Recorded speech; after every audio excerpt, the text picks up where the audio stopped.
नमस्कार, मैं अनिल कुमार मारवाल, व्याख्याता राजनीति विज्ञान। आज हम पढ़ने जा रहे हैं कक्षा 12 की राजनीति विज्ञान भाग ब, इकाई फर्स्ट व पाठ नंबर 2। पहला पाठ हम पढ़ चुके हैं, भारतीय संविधान की विशेषताएं। उन्हीं विशेषताओं में से एक विशेषता थी मौलिक अधिकार और कर्तव्य के नाम से हमने पढ़ी थी। चूंकि मनुष्य को एक नैतिक और बुद्धिजीवी माना गया है और उन्हीं से प्रेरित होकर भारतीय संविधान निर्माताओं ने भारतीय संविधान में उस समय की तात्कालिक ऐतिहासिक और राजनीतिक परिस्थितियों को ध्यान में रखते हुए व्यक्ति के सर्वांगीण विकास के लिए प्राकृतिक नियमों से प्रेरित होकर मूल अधिकार संविधान में नागरिकों को प्रदत्त किए गए हैं। इन अधिकारों का उल्लंघन होने पर नागरिक को यह सुविधा है कि वो न्यायालय की शरण ले सकता है।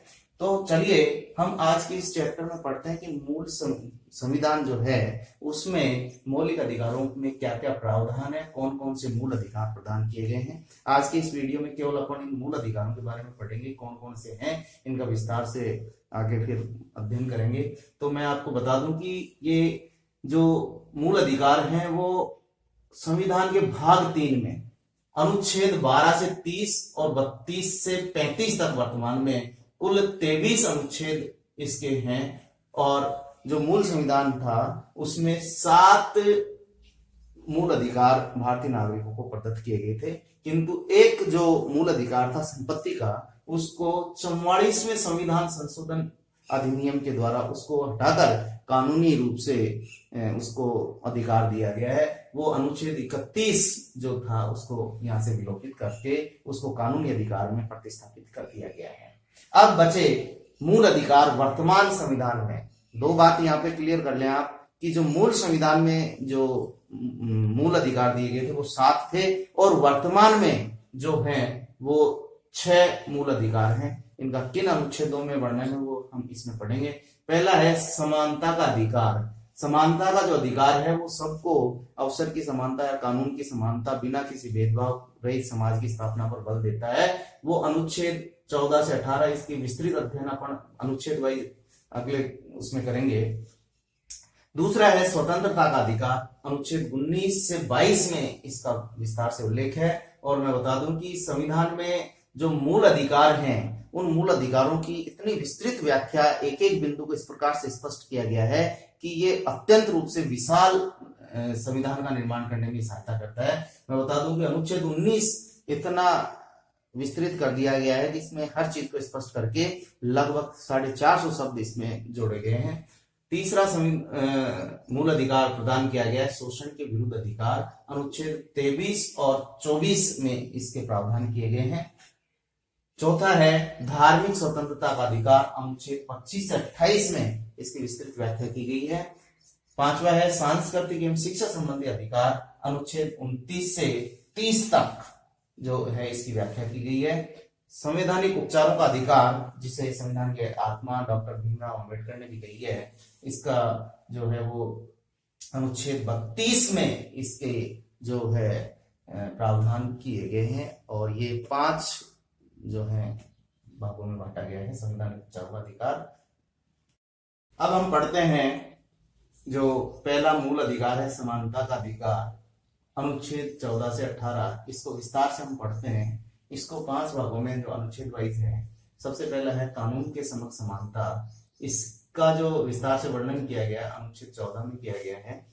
कानून के समक्ष समानता का मतलब यह है कि नागरिक को कानून समान मानेगा, बिना किसी भेदभाव के समान रूप से उसको समान अवसर प्रदान करेगा और समान रूप से उसको संरक्षण प्रदान करेगा। ये कानून के समक्ष समानता है, यानी कानूनी रूप से किसी भी नागरिक में किसी प्रकार का भेदभाव नहीं किया जाएगा।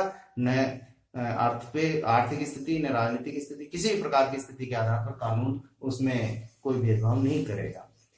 दूसरा है धर्म, मूलवंश, जाति, लिंग या जन्म स्थान के आधार पर विभेद का प्रतिषेध, यानी ये निरोध है किससे का भेदभाव का विरोध करता है। ये अनुच्छेद 15 ये अनुच्छेद ये कहता है कि धर्म, मूलवंश या चाहे व्यक्ति चाहे किसी भी धर्म का हो, किसी भी मूलवंश का हो, किसी भी जाति का हो, स्त्री हो या पुरुष हो या जन्म स्थान उसका कोई भी हो, उसमें किसी प्रकार का विभेद नहीं किया जाएगा, उसको समान समझा जाएगा। और जो सार्वजनिक स्थान है, चाहे वो होटल हो, चाहे कुएं हो, चाहे तालाब हो, चाहे सड़क हो, चाहे अस्पताल हो, जो भी सार्वजनिक स्थान है उनको समान रूप से उपयोग करने का, प्रयोग करने का अधिकार सबको प्रदान किया गया है। और जो पिछड़े हैं, स्त्री पुरुष बच्चे या अन्य पिछड़ी जाति या अन्य SC ST हैं, उनको जो संरक्षण दिया गया है, आरक्षण की व्यवस्था भी इसी अनुच्छेद से प्रेरित होकर दी गई है।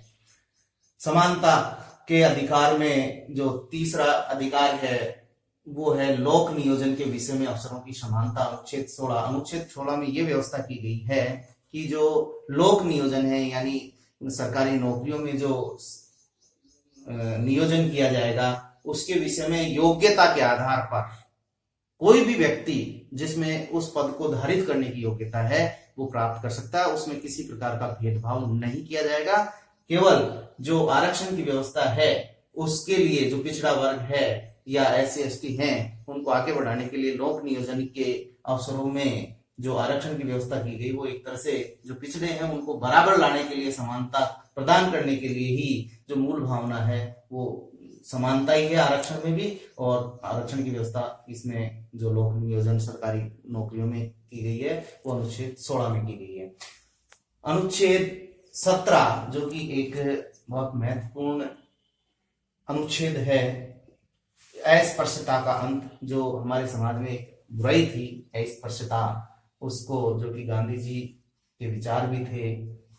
अनुच्छेद 17 जो ये कहता है कि जो निम्न है, दलित वर्ग है, जिनको अस्पृश्य समझा जाता था, उसका अंत करके उसके लिए अब कोई अस्पृश्यता नहीं रखी जाएगी। अगर कोई अस्पृश्यता करता है तो उसके लिए अस्पृश्यता निवारण अधिनियम 1955 बनाया गया था और उसको संशोधित करके नाम दे दिया गया नागरिक अधिकार संरक्षण अधिनियम 1955। और इसके पश्चात एक एक्ट और इसमें लाया गया SC ST यानी अनुसूचित जाति अनुसूचित जनजाति निरोधक निवारण अधिनियम 1989। और ये अब तक जो बने हैं कानून अस्पृश्यता का अंत करने वाले, उनमें सबसे कठोर कानून है। अस्पृश्यता का मतलब आप किसी से बिना स्पर्श के आप रह सकते हैं और अगर स्पर्श किया तो इन अधिनियमों के अनुसार आपको जो है दंड का प्रावधान जो है वो दंड प्राप्त करना होगा।